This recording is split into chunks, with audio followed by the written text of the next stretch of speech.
Hello, welcome dear friends and dear friends. एक बार पुनः आप सभी का स्वागत है me and my two class के अंतर्गत। और ये क्लास आपकी ही डिमांड के अकॉर्डिंग है। और यहाँ पर मैं कहना चाहूँगा एक इम्पोर्टेंट चीज़ कि ये जो फर्स्ट क्लास है, वैसे तो मैंने ज्योग्राफी की एक क्लास ली है आपके, जिसमें आपका जो फर्स्ट सेमेस्टर में जितने भी इम्पोर्टेंट क्वेश्चन आ सकते थे उसका एक सॉल्यूशन करवाया है। और वो आपको इस ज्योग्राफी की प्ले लिस्ट में मिल जाएगा। लेकिन अब ये जो फर्स्ट क्लास है, इसकी सेकंड क्लास तभी मिलेगी आपको जब इसका सही रेस्पॉन्स जाएगा। अगर ये क्लास बाकी क्लास की तरह पॉपुलर हो गई, अच्छी तरह आगे रनिंग चली या आपने शेयर किया इसको, देन ये क्लास आपको सेकंड पार्ट में इसका जल्दी देखने को मिलेगा, अदरवाइज डिले होगा। तो अब ये आपकी अकॉर्डिंग है, तो अब आपकी ही ये कोशिश रहेगी कि इस क्लास को ज्यादा से ज्यादा फेवरेबल शेयर करें और लाइक करें। देन नेक्स्ट क्लास आपको बहुत जल्द मिलेगी। तो जैसा कि आप सभी को पता है, एग्जाम आपके जनवरी के एंड तक होने वाले हैं, तो अब इसी को लेकर ये इंपॉर्टेंट क्लास है। देखो, शुरुआत में मैं आपको सीधा-सीधा इस जो टॉपिक है ना, ये जो अपना टॉपिक, इस टॉपिक के अंतर्गत हम समझने वाले हैं पृथ्वी की उत्पत्ति संबंधी सिद्धांत। पृथ्वी की उत्पत्ति संबंधी सिद्धांत। तो शुरुआत में इस पार्ट में मैं आपको सिर्फ इस फर्स्ट यूनिट से जो बहुत ही मोस्ट इंपोर्टेंट प्रश्न बनते हैं शॉर्ट एंड टाइप के, वो बताऊंगा। इसके बाद हम अलग-अलग विद्वान के द्वारा दिए गए पृथ्वी के उत्पत्ति संबंधी सिद्धांत को समझेंगे। ओके। तो वेलकम हिमांशी जी, मनोज, विजय। यस, क्लास को लाइक शेयर करेंगे, यानी आपके ही कर्म के अकॉर्डिंग आपको दोबारा क्लास मिलेगी। तो ये आपके ऊपर डिपेंड करता है कि फर्स्ट क्लास ये अगर पॉपुलर रही, देन कल ही, क्योंकि अभी आपको पता है विंटर वैकेशन है और विंटर वैकेशन में कॉलेज की छुट्टियां होते हैं आपके, इस समय पर ये क्लास हो रही है, अदरवाइज पॉसिबल नहीं था। तो बिल्कुल क्लास को शुरू कर रहे हैं। और आपको बता देते हैं कि जैसे क्लास को शुरू करें, लेकिन इससे पहले एक इंपॉर्टेंट चीज बता दें कि अपनी जो ऐप है क्लासी सेट, इस क्लासी सेट ऐप पर आज लास्ट डे है डिस्काउंट का। तो आप जल्दी जाए, अपने मनपसंद ऑफर के अकॉर्डिंग आप क्लास को या अपना जो कोर्स है वो बाय कर सकते हैं। तो देखिए, सबसे पहले पृथ्वी की उत्पत्ति संबंधी सिद्धांत की बात करें, तो पृथ्वी की उत्पत्ति संबंधी प्रमुख सिद्धांत, पृथ्वी की उत्पत्ति संबंधी प्रमुख सिद्धांत बताना है। जैसे अलग अलग विद्वानों ने पृथ्वी की उत्पत्ति संबंधी सिद्धांत दिए हैं। तो कौन कौन से इंपॉर्टेंट सिद्धांत है? वेलकम जी, वेलकम मंगेलाल जी, वेलकम। तो आपको पता होगा पृथ्वी की उत्पत्ति संबंधी, और मैं अब इस सिद्धांत में जो जो यहाँ पर लिखवाने वाला हूँ वही हम फर्स्ट यूनिट में पढ़ने वाले हैं। तो देखिए, पृथ्वी की उत्पत्ति के संबंध में अलग अलग विद्वानों ने अलग अलग अपने अपने अकॉर्डिंग सिद्धांत दिए हैं। जैसे कि एक तो मैं आपको सीधा सा बताऊं, यहीं पे लिख देता हूं आंसर, ठीक है, यहीं पे लिखिए। तो प्रमुख सिद्धांत में पहला जो सिद्धांत है वो कांट का है। किसका सिद्धांत है? कांट महोदय। कांट महोदय का जो सिद्धांत है वो बहुत ही ज्यादा फेमस रहा है, इसलिए कांट की ध्यान रखिएगा, वायवीय राशि परिकल्पना। देखो, ये एग्जाम के अकॉर्डिंग इंपॉर्टेंट है, इसलिए मैं आपको यहाँ पर समझाने की कोशिश कर रहा हूं, तो आप इसको नोट कर लीजिएगा। कांट की वायवीय राशि परिकल्पना, राशि परिकल्पना, ठीक है। पहला तो ये है। दूसरा इसका जो इंपॉर्टेंट जो है वो आप ध्यान रखिएगा, यहाँ पर लावला, यहाँ पर ये बहुत इंपॉर्टेंट है एग्जाम के हिसाब से। इस बार मुझे ये जो सिद्धांत जो बता रहा हूं वो बहुत इंपॉर्टेंट लग रहा है, लालास, ठीक है ना, लाप्लास। नोट कर लीजिएगा प्यारे विद्यार्थियों, लाप्लास, लाप्लास की निहारिका सिद्धांत,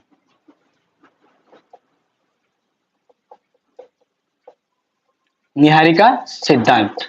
इस बार आपकी फर्स्ट यूनिट के अंदर, मतलब फर्स्ट एग्जाम जो सेमेस्टर का, उसमें जितने भी पृथ्वी संबंधी उत्पत्ति संबंधी सिद्धांत है, इसमें ये सिद्धांत बहुत इंपॉर्टेंट है, लाप्लासा की निहारिका सिद्धांत। इसके अलावा मैं आपको यहाँ पर दो लिख दिया, तीसरा जो सिद्धांत यहाँ पर लिख रहा हूँ, ठीक है ना, थोड़ा मैंने प्रश्न पहले ही लिख दिए, तो यहाँ पर ध्यान रखिएगा। तीसरा जो आपको बताने वाला हूँ, नोट कर लीजिएगा, वो है चैम्बरलिन, चैम्बरलिन की ग्रहाणु परिकल्पना।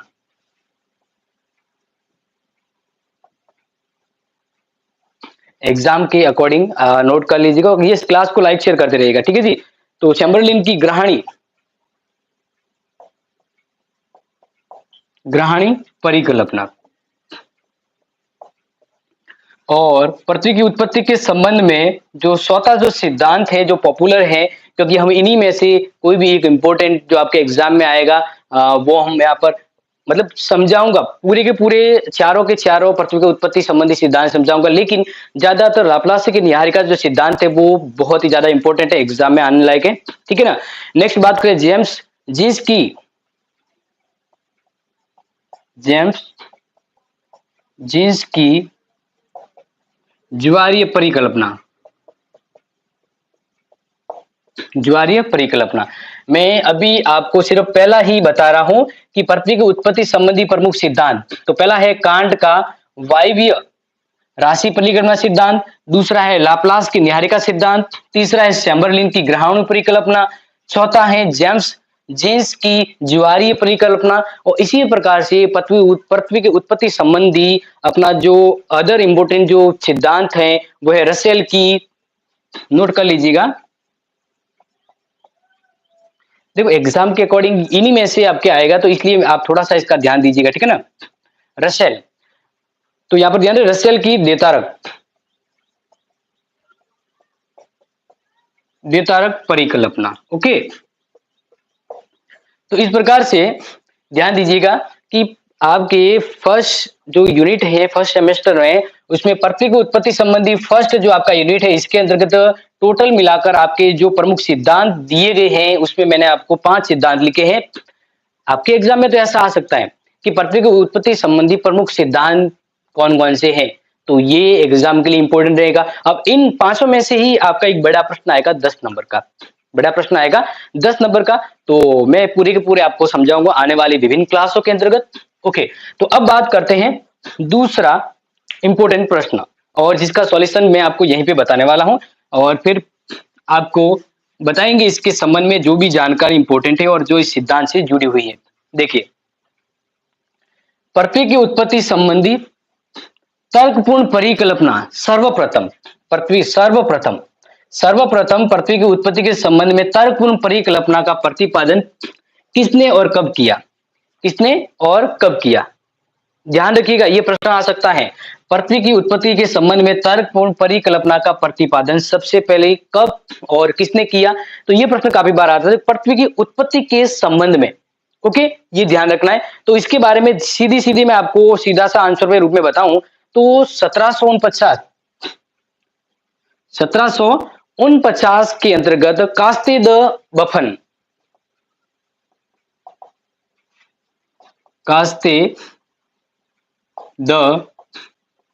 बफन महोदय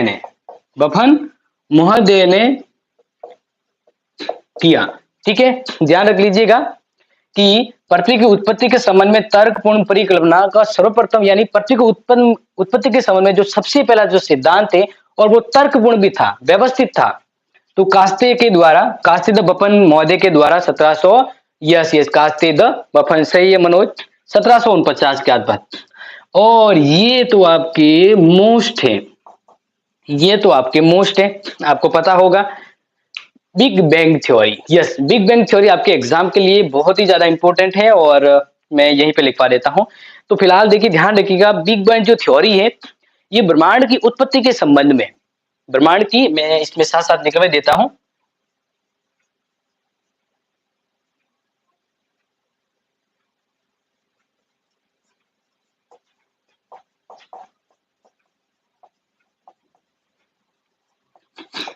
ब्रह्मांड की उत्पत्ति के संबंध में ये सिद्धांत है वो सर्वमान्य है, इसलिए ध्यान रखिएगा ब्रह्मांड की उत्पत्ति के संबंध में सर्वमान्य सिद्धांत है, ये सर्वमान्य सिद्धांत है। अब देखो इसमें क्या होता है, बिग बैंग मतलब एक विस्फोटक की तरह। अब कैसे विस्फोटक की तरह, तो इसके संबंध में सबसे पहले ये बताया कि सिद्धांत दिया किसने है, एग्जाम में ये प्रश्न आता रहता है।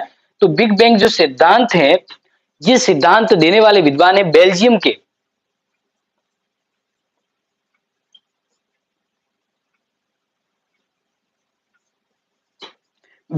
खगोलज्ञ और पादरी, यानी दो तरह की हम बात करें तो बेल्जियम के खगोलज्ञ और पादरी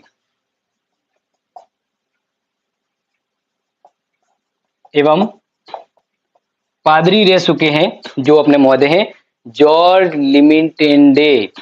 यस, जॉर्ज लेमेंटन, बिल्कुल सही बात बताई आपने।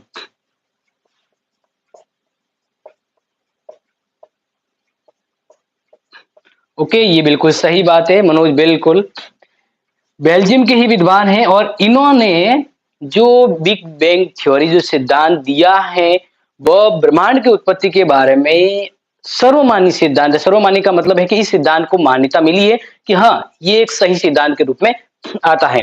इसके अनुसार एक्चुअल में क्या कहा गया कि एक विशाल अग्नि एक मतलब खंड था। जैसे हम बात करें एक आग की तरह भड़कता, धधकता हुआ एक पिंड है, वो आकाश में घूम रहा था, ठीक है? और उसमें अचानक विस्फोट होने से उसमें अचानक विस्फोट होने से ब्रह्मांड के अलग-अलग ग्रह और इस प्रकार से एक ब्रह्मांड की उत्पत्ति होती है। तो बिग बैंग थ्योरी है, वो काफ़ी फेमस है और ये जो थ्योरी है, वह किस विद्वान ने दी है? जॉर्ज लेमेंटन ने दी है। तो बस इस शॉर्ट में अभी फिलहाल तो इतना ही समझना है कि एक अग्नि के समान विशाल पिंड था, उसमें अचानक विस्फोट होने से ब्रह्मांड की उत्पत्ति होती है, अलग-अलग ग्रह वगैरह ये जब बनते हैं, तो ये बिग बैंग थ्योरी जो सिद्धांत है, वह ब्रह्मांड की उत्पत्ति के बारे में पॉपुलर सिद्धांत है, ठीक है? यहाँ तक तो समझ में आ गया? आगे बात करें? यस, फिलामेंट क्या है? फिलामेंट के बारे में देखो काफ़ी बार ये प्रश्न आता रहता है, तो थोड़ा-सा मैं सोचा कि ये फिलामेंट के ऊपर जो प्रश्न है, वो मैं आपको थोड़ा करवा देता हूँ। तो फिलामेंट देखो सिंपल सी बात है, फिलामेंट के ऊपर अगर प्रश्न आ जाए, तो ध्यान रखना फिलामेंट का मतलब होता है कि जो नीहारिका होती है, मैं इसको लिखवा देता हूँ। एक विशाल तारा सर एक एटम बम के तरीके से, हाँ, एटम बम मान लीजिए एकदम से विस्फोट होता है ना, तो कैसे बिखरता है, जैसे एकदम छितरे कैसे उड़ जाते हैं, उसी प्रकार से उस आग के गोले के पिंड में जब एकदम से विस्फोट हो गया ना, तो यही बिग बैंग है। क्या है? बिग बैंग है, बिल्कुल सही है।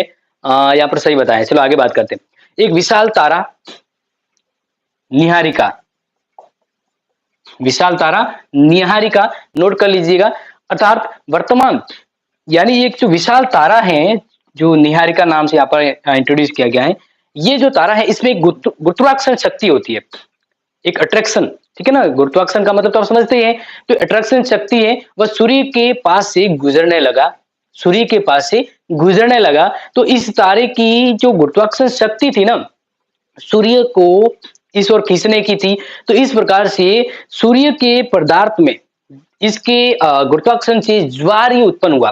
क्या उत्पन्न हुआ? ज्वार, एक तरह से कंपन मान सकते हैं। तो ज्वार कंपन उत्पन्न हो जाता है। जब ज्वार कंपन उत्पन्न होने लगता है, तो इसी के परिणाम स्वरूप सूर्य के अंदर से कुछ पदार्थ है वो बाहर निकलते हैं। सूर्य के अंदर से कुछ पदार्थ है वो बाहर निकलते हैं और इसे ही हम ज्वारीय पदार्थ या निहारिका कहते हैं।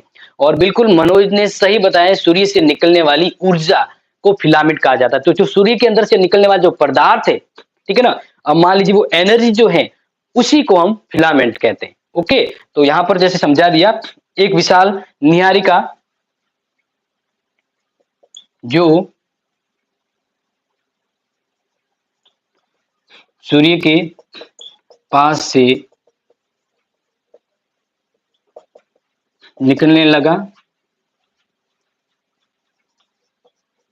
जिसमें गुरुत्वाकर्षण से सूर्य से पदार्थ ज्वारीय कंपन से, क्या कंपन हुआ था? ज्वारीय कंपन से, ठीक है, ध्यान रखिएगा। कंपन से जो पदार्थ पदार्थ निकला, या पदार्थ का मतलब यहाँ पर हम कह सकते हैं कि सूर्य से निकलने वाली एक ऊर्जा का जो रूप है, इसी को निहारिका कहा गया। क्या कहा गया? निहारिका कहा गया। ठीक है जी, समझ में आ गया? जो ग्रहों की उत्पत्ति हुई थी उससे निहारिका कहते हैं।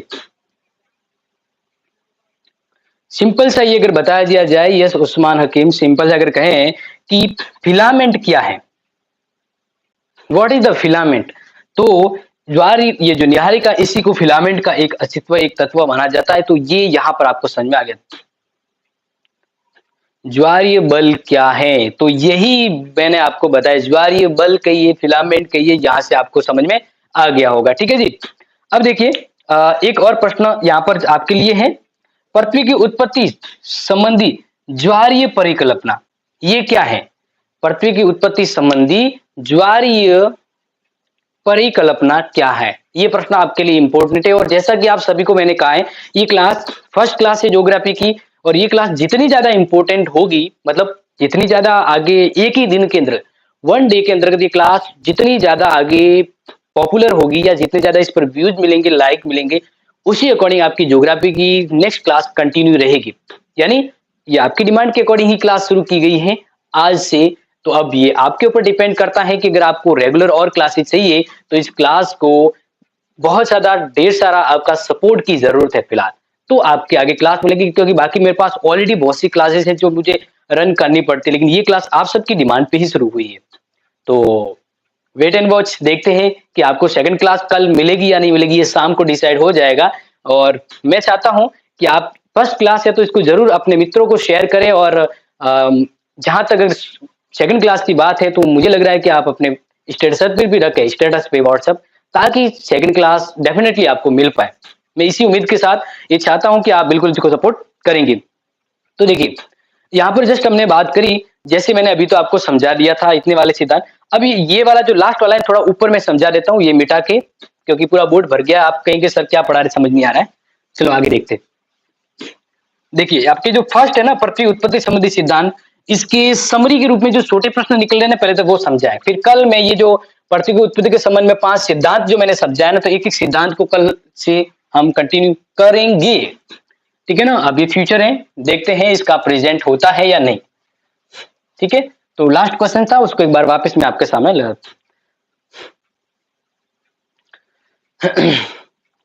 चलो आगे देखते हैं। पृथ्वी की उत्पत्ति के संबंध ज्वारीय परिकल्पना।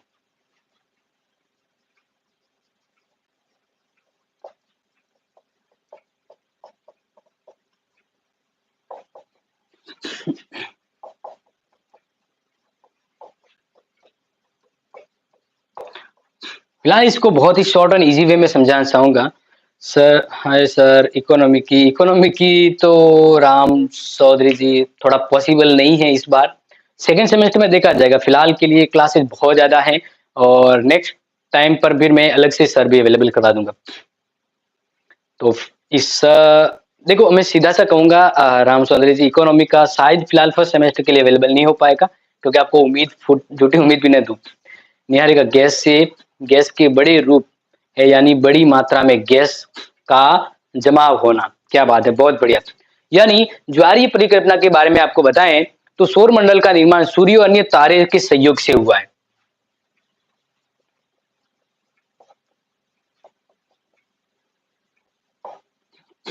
अगर बात करें ज्वारीय परिकल्पना के संदर्भ में, ठीक है ना, तो ज्वारीय परिकल्पना के अनुसार के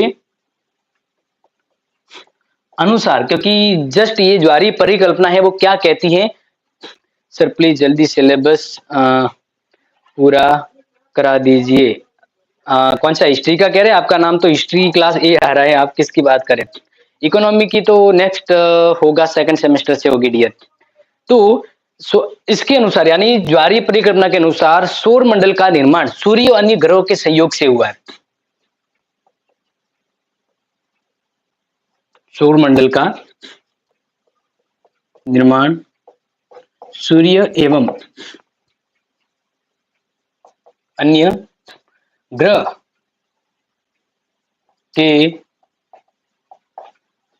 संयोग से हुआ है। ठीक है, ये चीज तो आपको पता है। इकोनॉमी कब शुरू हो रही है? इकोनॉमी की फिलहाल तो नहीं होगी, ज्योग्राफी का जल्द कराइए। तो हिस्ट्री क्लास, ये मैंने कहा, ये फर्स्ट क्लास है। अगर आप इसको जितना ज्यादा शेयर करेंगे ना, यानी आपने स्टेटस भी या जहाँ पे भी रखा, तो फर्स्ट क्लास का रेस्पॉन्स जितना बढ़िया होगा ना, मुझे मोटिवेशन मिलेगा सेकंड क्लास लाने का। तो आपके ऊपर डिपेंड है कि फर्स्ट क्लास कितनी पॉपुलर होती है। क्योंकि देखिए, क्लास आप सबको पता है ना कि हम कुछ काम कर रहे हैं, उसका रिजल्ट मिलता है, तो वो काम दोबारा करने की मन होता है। तो जैसे ये फर्स्ट क्लास है, अब फर्स्ट क्लास जितनी ज्यादा रेस्पॉन्स देगी, तो फिर मेरा भी तो मन करेगा ना दूसरी क्लास लाऊं। तो ये आपके रेस्पॉन्स पे डिपेंड करता है कि मैं आपके लिए क्लास कब ले आऊं। ठीक है, तो सूर्य के निकट इस तारे के आने से, यानी निहारिका की बात करें, तो सूर्य के निकट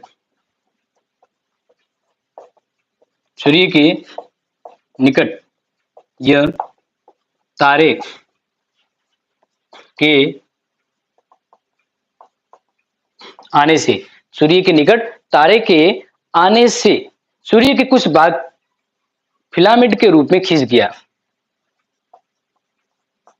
सूर्य की कुछ भाग फिलामेंट के रूप में खींच गया। खिंचाव, खिंचाव होता है ना, खिंचाव। ठीक है जी। हेलो जसराज जी, हेलो वेलकम जी। खींच गया और बाद में टूट कर सूर्य का चक्कर लगाने लगा।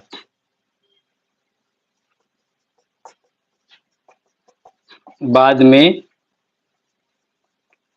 टूटकर सूर्य का चक्कर लगाने, किसका चक्कर लगाने लगा? सूर्य का। ठीक है ना, सूर्य का चक्कर लगाने लगा और यहीं से फिलामेंट सौर मंडल के विभिन्न ग्रहों की उत्पत्ति का कारण बना। यहीं से फिलामेंट, यहीं से जो ये फिलामेंट था ना, नोट कर लीजिएगा, यहीं से जो ये फिलामेंट सौर मंडल की विभिन्न ग्रहों की उत्पत्ति का कारण बना।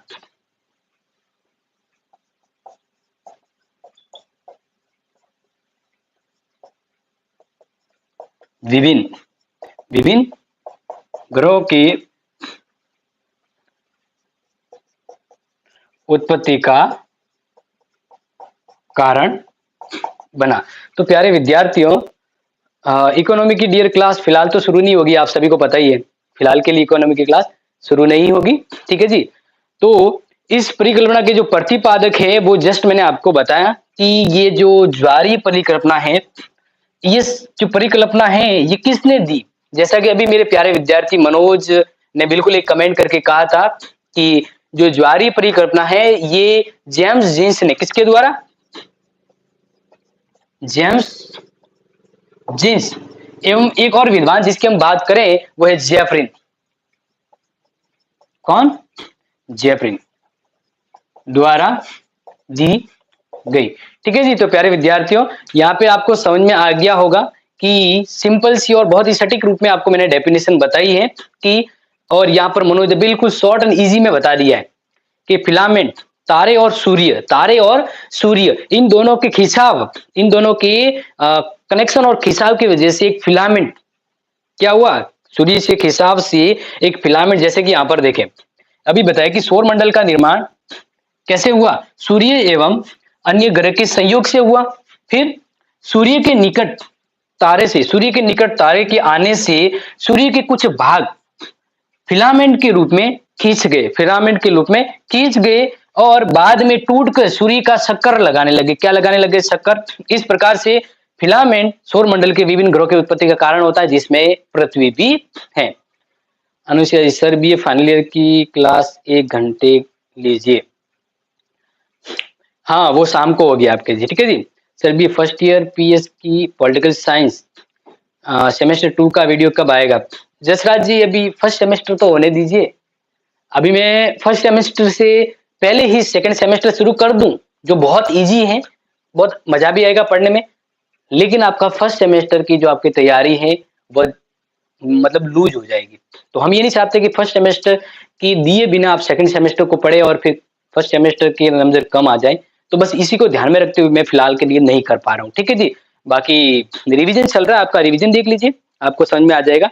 तो आगे बात करते हैं वायवीय राशि परिकल्पना का प्रतिपादन। नेक्स्ट बात करते हैं, तो आपने नोट कर लिया होगा।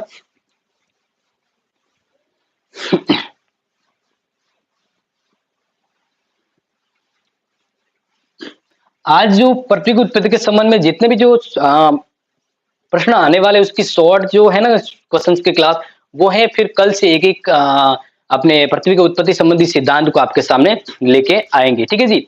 तो अब बात करें द्वैतवादी संकल्पना।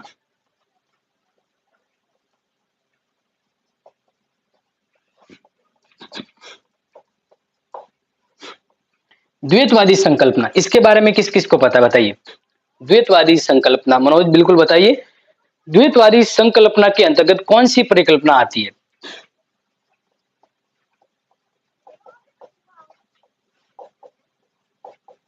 कौन सी परिकल्पना आती है? ठीक है, ये प्रश्न इंपॉर्टेंट है। और अब बताइए कि द्वैतवादी संकल्पना जो है इसके अंतर्गत कौन सी परिकल्पना आती है? चलो बताइए फटाफट से। तो ध्यान रखिएगा, वैसे इसका जो मैं सीधा इसे आंसर ही बता दूं आपको, जो दो तारों वाली एन फैक्ट वर्ल्ड, दो तारों वाली, क्या बात है, बहुत बढ़िया। यानी आपने, मुझे लग रहा है कि चलो कोई बात नहीं, मैंने वैसे ज्योग्राफी क्लास लेट शुरू की है, बट मुझे पता है कि मेरे प्यारे विद्यार्थी जो है उन्होंने क्लास बहुत अच्छे से ले ली है, मतलब क्लास का मतलब बुक अच्छे से पढ़ रही है, नोट्स पढ़ ली है, और अपने क्लासेस या ऐप पर अवेलेबल है आपके लिए पूरे अलग अलग कोर्स है जो वो भी आप ले सकते हैं। तो देखिए, दो तारों वाली, यस, दो तारों वाली, और इसके अंतर्गत अगर सीधे सीधे मैं आपको बताऊं, एक तो चैम्बरलिन की, किस किस की, चैम्बरलिन, ठीक है ना, एक तो चैम्बरलिन की परिकल्पना की बात करें, एक मोल्टन की ग्रहाणु परिकल्पना, मोल्टन की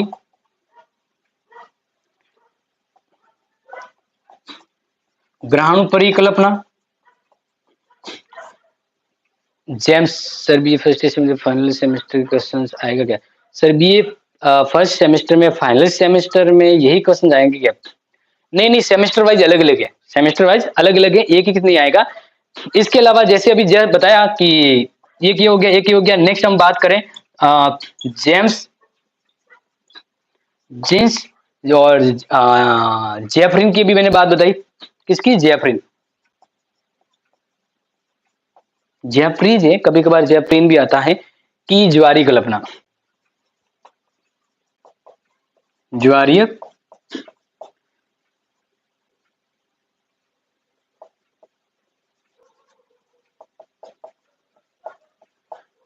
ठीक है, यस, बिल्कुल बिल्कुल सही बात है ममता जी, क्या बात है, बहुत बढ़िया आंसर दे रहे हैं आप सभी। नेक्स्ट यहाँ पर बात करें तो रसेल की जो होगी, इसके अलावा है एन एस रसेल, यानी जो अभी जस्ट मेरे प्यारे विद्यार्थियों ने बताया था,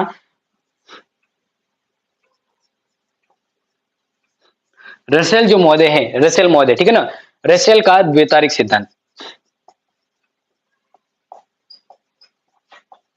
ये सभी जो ज्वारी परिकल्पना है वह दो तारों वाली, क्या है, दो तारों वाली। तो इस प्रकार से प्यारे विद्यार्थियों, आई थिंक आपको समझ में आ चुका होगा कि ये प्रश्न आने की संभावना रहती है, और मैंने आपको ये समझा भी दिया।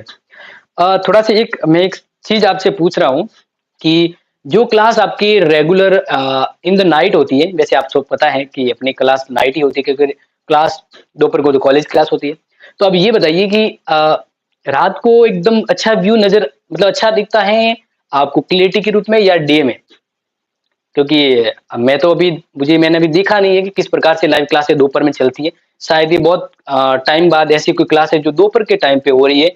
तो रिव्यू आपके ऊपर है कि ये क्लियरिटी में कैसे है, मतलब अ, दोपहर की क्लास अच्छी है, शाम की क्लास अच्छी रहती है, या फिर दोनों ही क्लियरिटी में अच्छी है? मैटर तो अच्छा ही होता है, क्लियरिटी के रूप में बताइए। इंडियन भी कह रहे सर दोनों अच्छी है, मनोज का भी कह रहे कि दोनों अच्छी है, ठीक है। आई थिंक मुझे लग रहा है सर, मेरे को तो कभी रात को लाइव क्लास अटेंड नहीं की। क्यों ममता जी, काम बहुत ज्यादा होता होगा शायद, इसलिए नहीं की होगी। रात में सही होता है, रात में सही होता है। नहीं, वैसे पढ़ने के लिए तो रात में एकदम, मतलब बहुत ही मजेदार होती है। वो एक्चुअली मैं ये पूछ रहा हूँ क्लियरिटी के हिसाब से, कि भाई ऐसा नहीं कि भाई रात को क्लियरिटी थोड़ी कम आती है और आपको कॉम्प्रोमाइज करना पड़े कि नहीं यार, इंपॉर्टेंट क्लास है, क्लियरिटी तो नहीं है, लेकिन फिर भी देख लेते, कुछ बारे में कह रहा हूँ, ठीक है। वैसे टाइम तो देखो, आपको टाइम तो मुझे पता है कि शाम को ज्यादा आराम से शांति से मिल जाता है पढ़ने में, लेकिन क्लियरिटी का थोड़ा मैं पूछ रहा हूँ। कट ऑफ सर दोनों हैं, चलो बढ़िया है। तो मुझे ये अच्छा लगा कि मेरी नाइट की क्लास भी है वो क्लियरिटी के हिसाब से बेटर है, तो ऐसा नहीं कि भाई मैं नाइट में लेके आऊं और स्टूडेंट के साथ ना इंसाफी, ऐसा कुछ नहीं है। चलो बढ़िया है। मोए मोए, मोए मोए का अर्थ क्या होता है प्यारे विद्यार्थियों? चलो आगे बात करते हैं।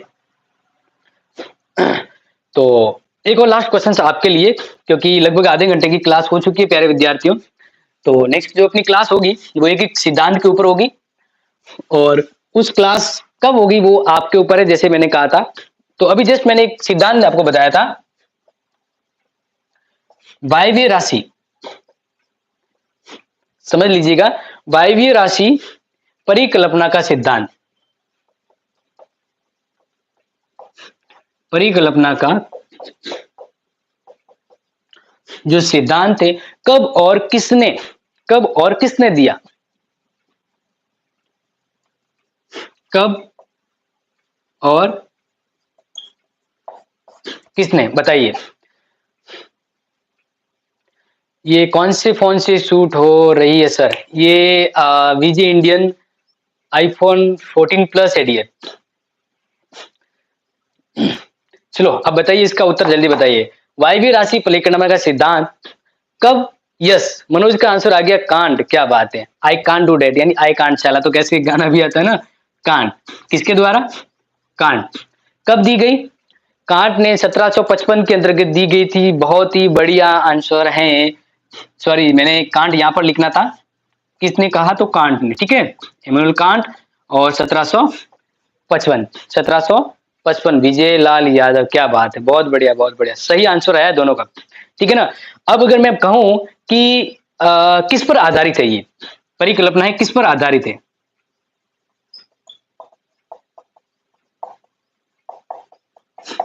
ये परिकल्पना है वो किस पर आधारित है, बताइए। क्योंकि देखो ये सिद्धांत बहुत बड़ा, लेकिन मैंने ऐसे कैसे घुमा के छोटा करके निकाल दिया कि कुछ 3 चीजें जो आपको याद रखनी चाहिए, बताइए इसका उत्तर। क्योंकि यहाँ पे इस सिद्धांत में 3 पॉइंट आ गए, मतलब समरी आ गई इस सिद्धांत की, ऐसा मान लीजिए आप ये। तो चलो आप बताइए। पृथ्वी की उत्पत्ति पर, हाँ पृथ्वी की उत्पत्ति पर है, लेकिन मतलब इसके संबंध में कौन सी धारणा है? पृथ्वी की उत्पत्ति के संबंध में ये सिद्धांत है, लेकिन किस पर आधारित है? विजयलाल यादव, प्रश्न समझ में आ गया ना कि ये जो कांट ने जो सिद्धांत दिया है पृथ्वी की उत्पत्ति के संबंध में, ये किस पर आधारित है?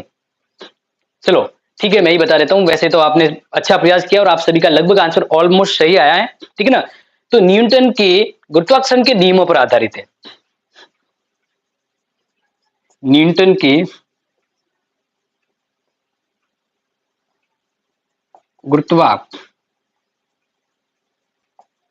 गुरुत्वाकर्षण, न्यूटन ने जो गुरुत्वाकर्षण का दिया था, इकोनॉमी की तो नहीं होगी। यस यस, गुरुत्वाकर्षण के बल पर, यस। तो न्यूटन के गुरुत्वाकर्षण के नियमों पर आधारित है, ठीक है जी। समझ में आ गया आपको, बहुत बढ़िया। तो इस प्रकार से प्यारे विद्यार्थियों, मैंने आपको बहुत ही इंपॉर्टेंट जो आज की जो क्लास थी वो मैंने दी है, आपको समझ में आ गया होगा, ठीक है ना। एक ध्यान रखिएगा कि जो यहाँ पर निहारिका जो परिकल्पना है वो किसने दी थी, अगर ऐसा प्रश्न आ जाए। निहारिका परिकल्पना,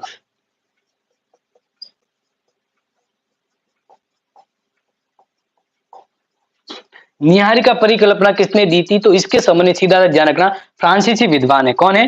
फ्रांसीसी विद्वान।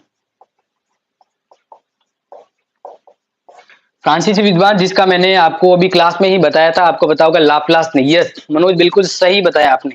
किसने दी थी? लाप्लास ने। यानी इस महोदय का नाम बोलते बोलते है ना, जीभ भी लप लपाने लग जाती है। लाप्लास, क्या बोलते हैं? लाप्लास, बिल्कुल। तो इस प्रकार से ये मुझे लग रहा है कि आप भूलेंगे नहीं, ठीक है ना। मेंटोस का है तो लप लप करके लाप्लास, बिल्कुल, डी लाप्लास। तो प्यारे विद्यार्थियों, थोड़ा एंटरटेनिंग, थोड़ी मजेदार क्लास थी और आप सभी को समझ में आया हो गया होगा कि ये क्लास आपके लिए कितनी इंपॉर्टेंट थी।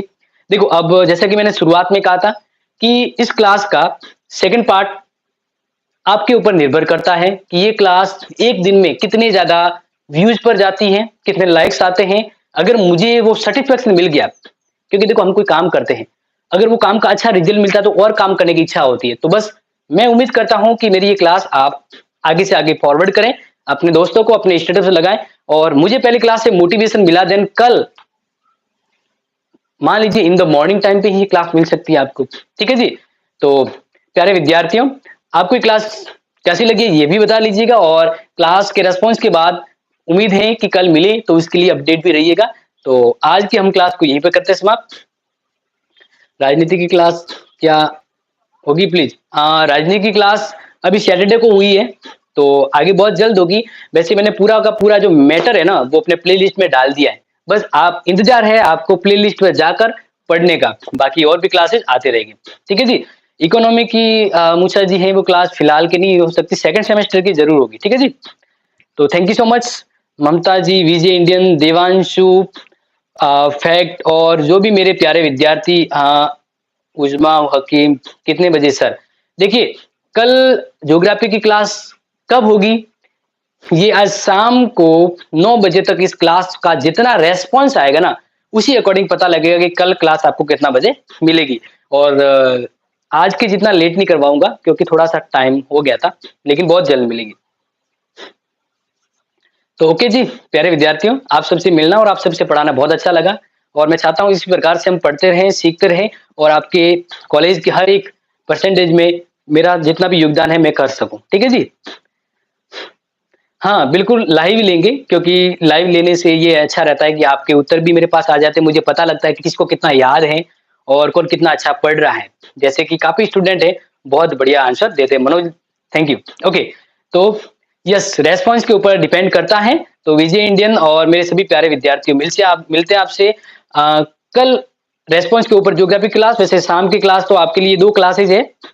तो ध्यान रखिएगा, एक तो हिस्ट्री की होगी, हिस्ट्री की क्लास या फिर सोशियोलॉजी की वो शाम को डिसाइड करते हैं और एक पॉलिटिकल की होती है 3rd ईयर की, ठीक है ना? तो thank you so much Uzma Hakim, thank you.